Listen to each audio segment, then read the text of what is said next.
प्यारे बच्चों, हमारा जो टॉपिक चल रहा था वो इलेक्ट्रोकेमिस्ट्री में सेल या बैटरी चल रहा था।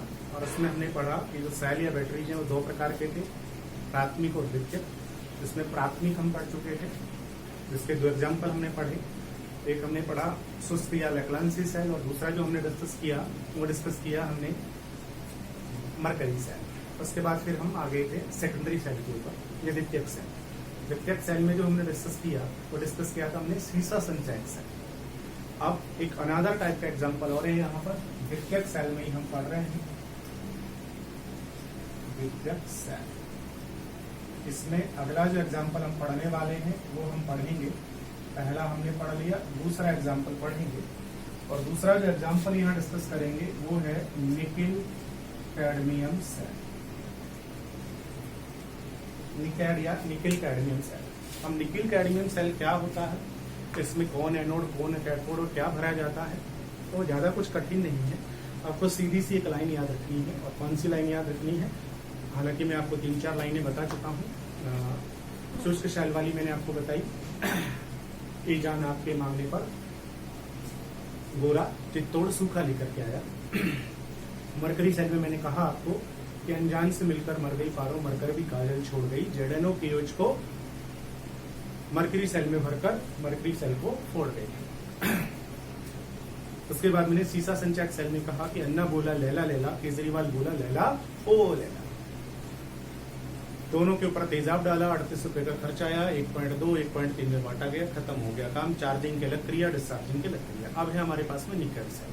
देखिए, आपने मूवी देखी हो गोलमाल, तो उस गोलमाल मूवी के अंदर एक हीरो है तुषार कपूर, और तुषार कपूर जो है वो उसके अंदर गूंगा है। और गूंगा है तो पता है आपको कैसे बोलता है, ओ आ ई ऐसे करके बोलता है।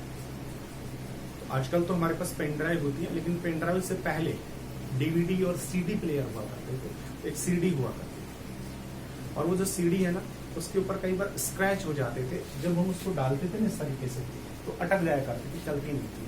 उस सीडी को हम लाते थे, पानी में डुबोकर धोकर फिर चलाते थे, ताकि उसके स्क्रैचेस के अंदर वो जो सीडी है, उस सीडी में क्या हो जाते थे, स्क्रैच हो जाते थे।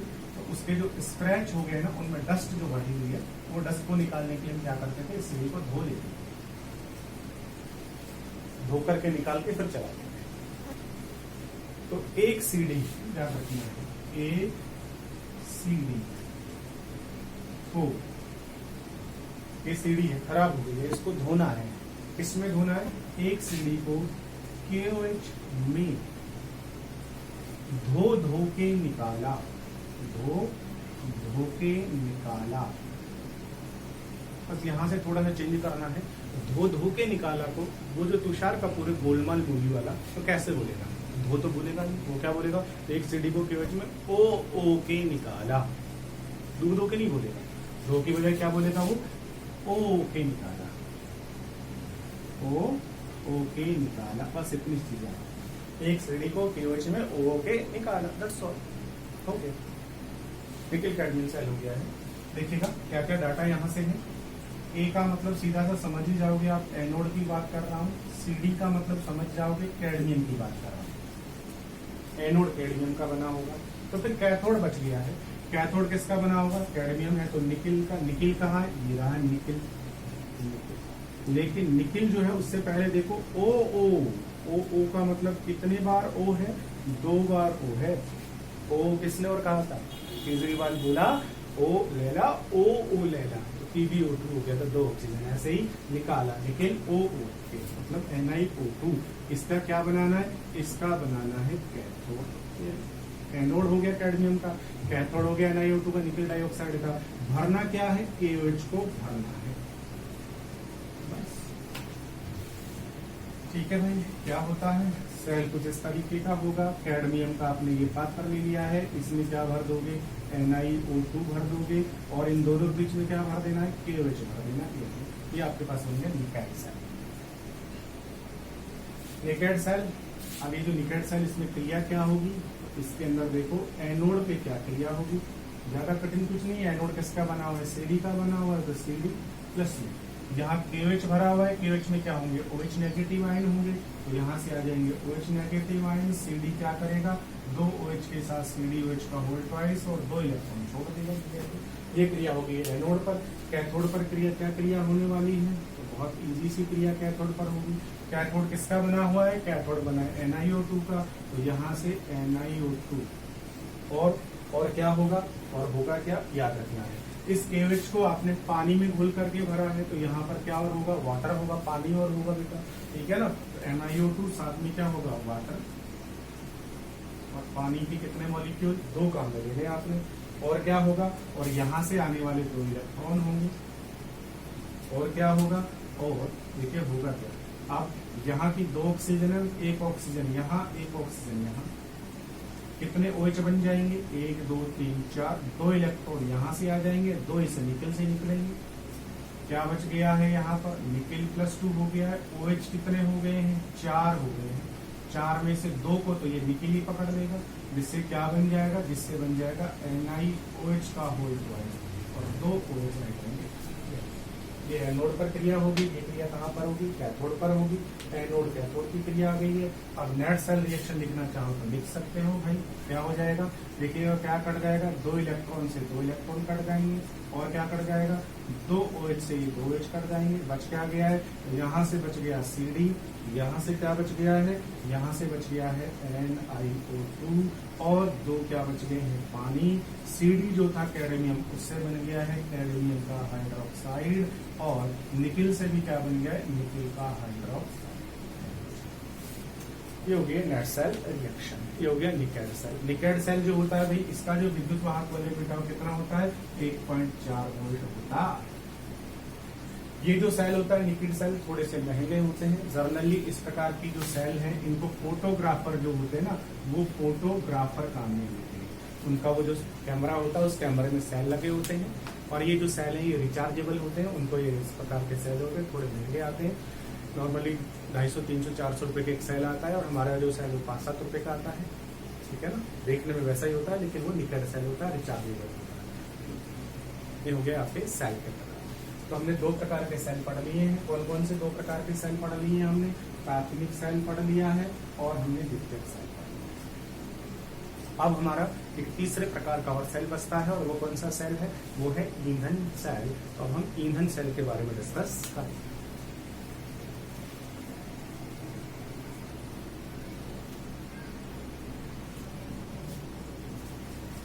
तो बेटा अब हम जो डिस्कस करने वाले हैं वो करेंगे ईंधन सेल के बारे में। क्या होता है ईंधन सेल? देखिएगा, ईंधन हम कहेंगे किसको?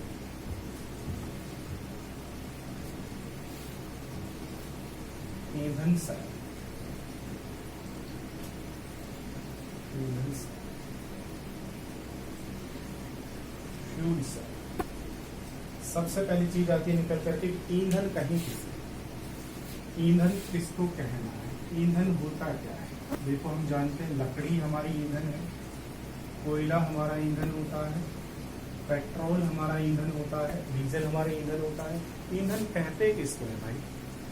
ईंधन कहते हैं कि हमारे पास इस प्रकार का कोई भी कंपाउंड, कोई भी यौगिक, कोई भी पदार्थ, कोई भी ऐसा पदार्थ जिस पदार्थ को अगर जलाया जाए, दहन किया जाए, और दहन करने पर उससे ऊर्जा अगर मिले, उसे हम क्या कहेंगे? ईंधन कहेंगे। वे पदार्थ जिनके दहन करने पर हमें ऊर्जा मिलती है, ईंधन कहलाता है।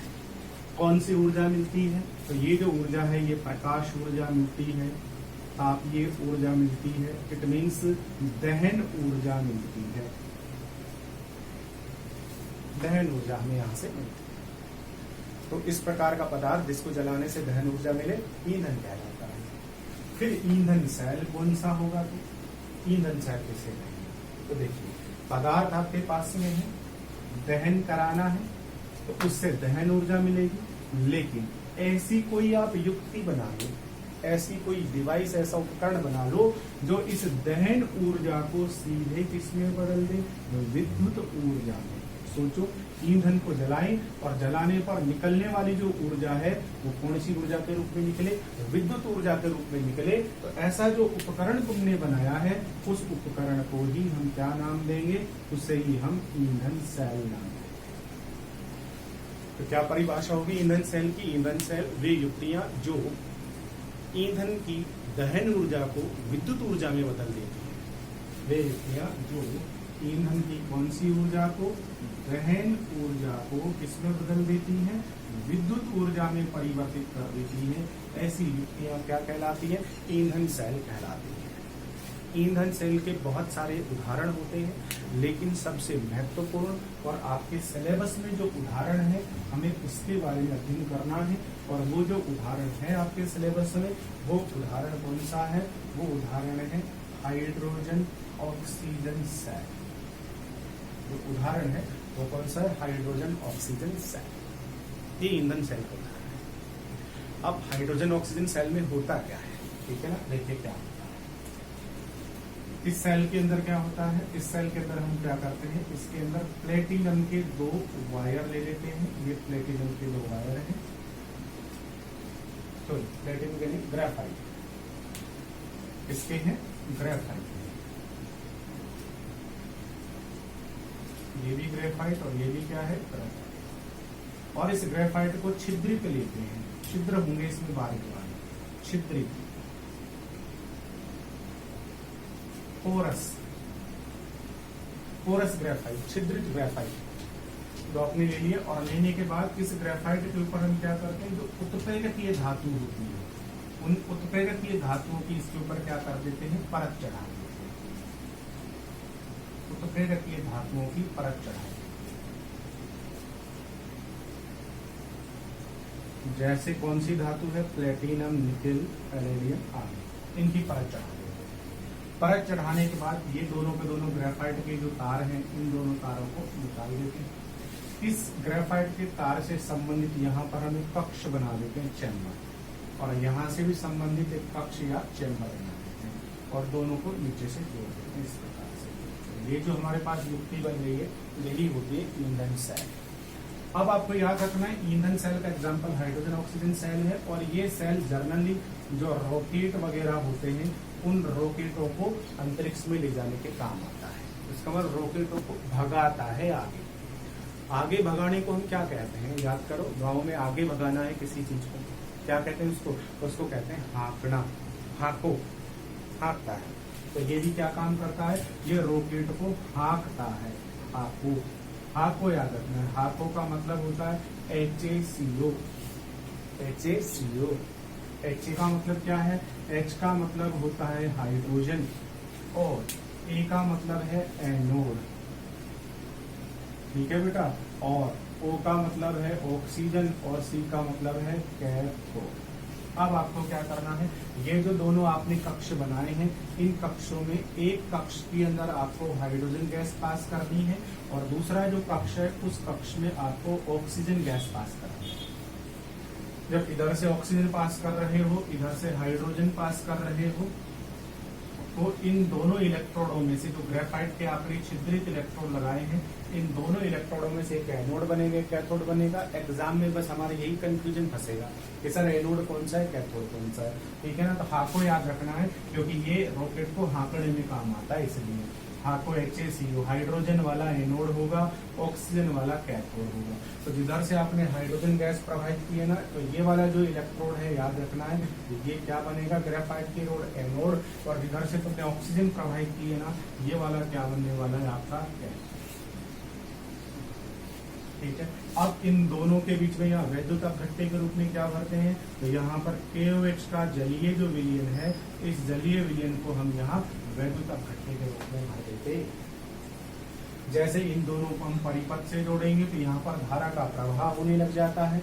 क्या होती है क्रियाएं, तो क्रिया हम समझ करके लिख सकते हैं, एनोड पर क्या क्रिया होती है। अब देखो एनोड कौन से वाला है, हाइड्रोजन वाला, कंफ्यूज नहीं होंगे, हाथों से याद रख लेंगे, हाइड्रोजन वाला। यहाँ से हाइड्रोजन आने वाली है, तो यहाँ से आएगी हाइड्रोजन, ठीक है। और ये जो जलीय विलयन है KOH का, इसमें क्या है, OH नेगेटिव है, तो यहाँ के आ जाएंगे OH नेगेटिव। क्रिया क्या होगी, तो याद रखना है, अगर संतुलित क्रिया लिखना चाहते हैं तो 2H2 आ जाएंगे और 4 OH आ जाएंगे। 2H2 का मतलब 4H आ गए सीधे से, और 4H से 4 क्या निकल जाएंगे, इलेक्ट्रॉन निकल जाएंगे, जिससे 4H पॉजिटिव बन जाएंगे, और 4 ही OH नेगेटिव मिल करके सीधा सा 4 क्या बन जाएंगे, पानी बन जाएंगे। तो ये जो क्रिया है, ये क्रिया होगी कहाँ पर, एनोड। कैथोड पर क्या क्रिया होगी, तो देखिएगा कैथोड पर, कैथोड कौन से वाला है, हाफ ओ, कैथोड ऑक्सीजन वाला, यहाँ से ऑक्सीजन प्रोवाइड कर रही है। अब ये जो ऑक्सीजन यहाँ पर आएगी, ये ऑक्सीजन क्या करेगी, तो यहाँ से आने वाली ये ऑक्सीजन और यहाँ जलीय विलयन का कौन काम आ जाएगा, जल काम आ जाएगा, H2O। कितने H2O काम आ जाएंगे, 2, और निकलने वाले चारों के चार इलेक्ट्रॉन। अब देखो दो जो जल है उससे क्या होगा, ये एक जल और ये दूसरा जल, ठीक है ना, क्या हो जाएगा, ये एक जल और ये दूसरा जल। O2 में 2 ऑक्सीजन है, एक ऑक्सीजन यहाँ आ जाएगी, एक यहाँ आ जाएगी। बताओ कितने OH बन जाएंगे, 1 2 तीसरा यहाँ से, चौथा यहाँ से, और चारों चार इलेक्ट्रॉन ले लेंगे, जिससे क्या बन जाएंगे, 4 OH नेगेटिव बन जाएंगे। इस तरीके से ये क्रिया होगी कैथोड पर, और वो क्रिया कहाँ पर होगी, एनोड पर। अब अगर आप यहाँ से संतुलित क्रिया लिखना चाहते हो तो नेट सेल रिएक्शन क्या आ जाएगी, तो दोनों के क्रिया कारक को जोड़ दो, दोनों के उत्पादों को जोड़ दो। क्या क्या क्रिया कारक है, क्रिया कारक देखो, वहां से है 2H2 और यहाँ से कौन है, O2 और वहां से कौन है, 4 OH और यहाँ से कौन है, 2 पानी, साथ में क्या है, 4 इलेक्ट्रॉन। ये तो हो गए क्रिया कारक। उत्पाद में कौन कौन बन रहा है, उत्पाद में देखो वहां से बना है 4 पानी और 4 इलेक्ट्रॉन, और यहाँ से बने हैं 4 OH। क्या क्या कट सकता है, 4 OH से 4 OH कट जाएंगे, 4 इलेक्ट्रॉन से 4 इलेक्ट्रॉन कट जाएंगे, 2 पानी से 2 पानी कट जाएंगे। क्या बच गई, नेट सेल रिएक्शन बच गई कि 2H2 और O2 आपस में कंबाइंड हुए, कंबाइंड होने के बाद में 2 पानी यहाँ से बन गए। तो क्या होगा, यहाँ से आएगी हाइड्रोजन, यहाँ से आएगी ऑक्सीजन, दोनों कंबाइंड हो गए, और किसका फॉर्मेशन होगा, वाटर का। वाटर यहाँ से निकल के बाहर आ जाएगा, जिसे काम में ले लिया जाएगा और धारा का प्रवाह होने लग जाएगा। ये हो गया ईंधन सेल। 1 नंबर का सवाल हाफ ईयरली एग्जाम में पूछा गया कि बताओ यहाँ ईंधन कौन है, तो ईंधन यहाँ पर है हाइड्रोजन। सवाल एक बार ये भी पूछा गया कि बताओ इस हाइड्रोजन की जगह क्या कोई और भी ईंधन काम में लिया जा सकता है, बिल्कुल ले सकते हैं। क्या क्या काम में लेते हैं, जनरली CH4 मेथिन को काम में लेते हैं, या फिर मेथिल एल्कोहल को यहाँ ईंधन की तरह काम में लिया जा सकता है। दूसरा जो सवाल है वो पूछा गया है कि ये जो ईंधन सेल है ना, इस ईंधन सेल के क्या फायदे बता सकते हो, क्या क्या फायदे हैं, क्या इसके एडवांटेज है, क्या इसके ज्यादा अच्छे फायदे कि क्यों काम में लिया जाए। तो इसके एडवांटेज क्या क्या है, इसके एडवांटेज ये है कि भाई साहब इसमें एक बार जो क्रिया चालू हो गई उसके बाद आप हाइड्रोजन और ऑक्सीजन प्रवाहित करते रहो, लगातार क्रिया होती रहेगी। तो पहली चीज होती रही यहाँ फायदा है कि लगातार क्रिया होती रहेगी।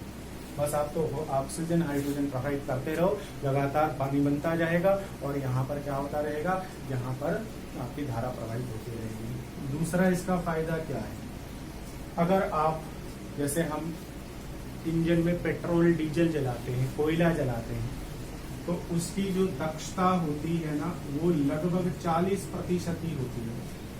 कि अगर वहां कोयले को जलाने से अगर 100 किलो जूल ऊर्जा निकले तो उसमें से 40 ही हमारे काम आ पाती है, बाकी तो ताप के रूप में, उष्मा के रूप में बाहर निकल जाती है। तो दक्षता 40% होती है। जबकि ये जो ईंधन है ना, ये जो आपका सेल है ना, इसकी जो दक्षता है ये दक्षता लगभग 60 से 70% तक होती है।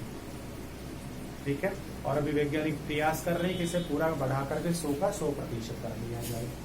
तीसरा क्या है, तीसरा फायदा यह है कि इसमें कोई अपशिष्ट पदार्थ नहीं बनता, कोई वेस्ट प्रोडक्ट ही नहीं बना। बताओ ना, हाइड्रोजन और ऑक्सीजन दोनों ने क्रिया की है, जल बनाए, जल वेस्ट प्रोडक्ट थोड़ी है, जल तो काम की चीज होता है भाई, इसे काम में नहीं लिया जाएगा। लेकिन कोयला अगर आप जला रहे हो, पेट्रोल जला रहे हो, तो क्या निकलेगा, कोयले से राख निकलेगी, पेट्रोल जला रहे हो धुआं निकलेगा, जो कि क्या है, अपशिष्ट, जो कि वातावरण को प्रदूषित करेंगे। यहाँ तो पानी बना, उसे काम में ले लीजिए, तो कोई अपशिष्ट उत्पाद यहाँ पर नहीं बनता। ये इसके क्या हो गए फायदे। एक बार क्रिया स्टार्ट हो जाए बस हाइड्रोजन ऑक्सीजन प्रोवाइड करते रहिए, लगातार ऊर्जा मिलती रहेगी, दक्षता ज्यादा होती है। और तीसरा, कोई अपशिष्ट या वेस्ट प्रोडक्ट उत्पाद के रूप में नहीं बनता। ये हो गया है आपका ईंधन सेल। इसके बाद में आपको इसमें याद रखना और कोई टेंशन लेने की जरूरत ही नहीं है आपको। ईंधन के रूप में क्या और काम में ले सकते हैं, मतलब ये सवाल पूछा जाता है, इसके फायदे पूछे जाते हैं। चित्र आप बना ही सकते हैं। आप समझ जाओगे यहाँ पर ग्रेफाइट का एनोड, ग्रेफाइट का कैथोड आपको लेना है। क्यों? क्योंकि ईंधन है ना भाई, ईंधन को जब जलाएंगे तो जलाने पर किसी भी चीज को जला तो सब कुछ क्या हो जाता है, काला काला हो जाता है साफ कुछ। ईंधन को जलाते हैं तो सब कुछ कैसा हो जाता है, काला काला हो जाता है। और काला तो कौन होता है, ग्रेफाइट या कार्बन होता है भाई। तो काला काला मतलब ग्रेफाइट का एनोड, ग्रेफाइट का कैथोड, दोनों एक के ही लेने आप, ग्रेफाइट ग्रेफाइट। ठीक है ना। छिद्रित क्यों? क्योंकि छिद्र होंगे तभी भी ऑक्सीजन इधर से प्रवाहित होकर इधर आ पाएगी, इधर आ पाएगी। और उत्प्रेरक वाली जो धातु जो कि इस क्रिया में उत्प्रेरक की तरह काम करती है, उनका इसके ऊपर क्या कर देना है, लेप लगा देना है। आपको याद रखना है, हाइड्रोजन वाला एनोड, कार्बन वाला कैथोड। ईंधन है, ईंधन को जलाते हैं सब कुछ काला काला, काला ही ग्रेफाइट, काला ही आपका एनोड, काला ही आपका कैथोड। इनको काम में लेते हैं, इनकी जगह गैसिफाइड हो गए, ये क्रिया हो गई है। H2+O2 = H2 पानी बनता रहेगा ईंधन से। तो ये जो चैप्टर है इसके अंदर आपका ये जो सेल थे ये भी हो गए हैं। अब इस पार्ट का आखिरी टॉपिक बचता है और वो है संक्षारण, जो कि हम लास्ट क्लास में या नेक्स्ट क्लास में डिस्कस करेंगे।